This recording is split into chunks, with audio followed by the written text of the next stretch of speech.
এ ভাবি, কালকের পরীক্ষার ব্যাগটা রাতেই গুছিয়ে রাখ। শোন বাবা, জীবনের প্রথম বড় পরীক্ষা, বুঝলি? তোর ক্লাস 10-এর বোর্ড পরীক্ষা। এখানে কিন্তু সাংঘাতিক গার্ড পড়ে, স্কুলের পরীক্ষার মতো কিন্তু না, বুঝলি? আর ওই যদি পেছন থেকে বন্ধু বান্ধব ডাকে, একদম ঘাড় ঘোরাবি না।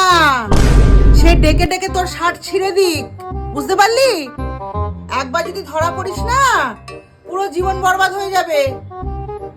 আর ধর বন্ধুরা পেন চাইলো, পেন্সিল চাইলো, স্কেল চাইলো, বুঝলি?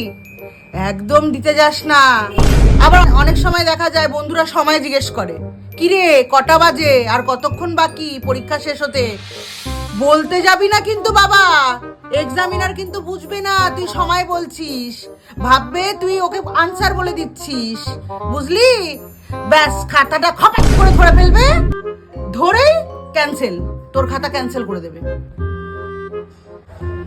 আর যদি তোর লিখতে লিখতে জল তেষ্টা পায়, একা একা বোতল তুলে খেয়ে নিবি না। ওরা হাত পা নাড়লেই ভাববে তুই চিটিং করছিস। আন্টিকে জিজ্ঞেস করবি যে হলে থাকবে, তারপর জলটা খাবি, বুঝলি?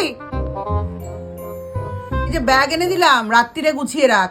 পেন, পেন্সিল, রাবার, কাটার, স্কেল সব রাত্রিরে গুছিয়ে রাখ। সকালের জন্য কিছু ফেলে রাখবি না। আর 10টা মতো পেন নিবি। একটা লিখতে লিখতে যদি খারাপ হয়ে যায় আরেকটা লিখবি, আরেকটা লিখতে লিখতে খারাপ হয়ে যায় আরেকটা লিখবি, বুঝলি? পরীক্ষার সময় কারো কাছে চাইতে পারবি না কিন্তু, চাইলেও কিন্তু কেউ দেবে না। আবার চাইতে গেলে আন্টি কিন্তু বুঝবে না, ভাববে তুই চিটিং করছিস, আনসার জিজ্ঞেস করছিস, বুঝলি? সকালবেলা যাওয়ার সময় মনে করবি দইয়ের ফোঁটাটা তোর কপালে দিয়ে দেবো। দইয়ের ফোঁটা দিলে না পুরো মাথা পুরো দেখবি একদম বরফের মতো ঠান্ডা লাগবে। আর লেখার সময় সব আপনি আপ মনে পড়ে যাবে, বুঝলি?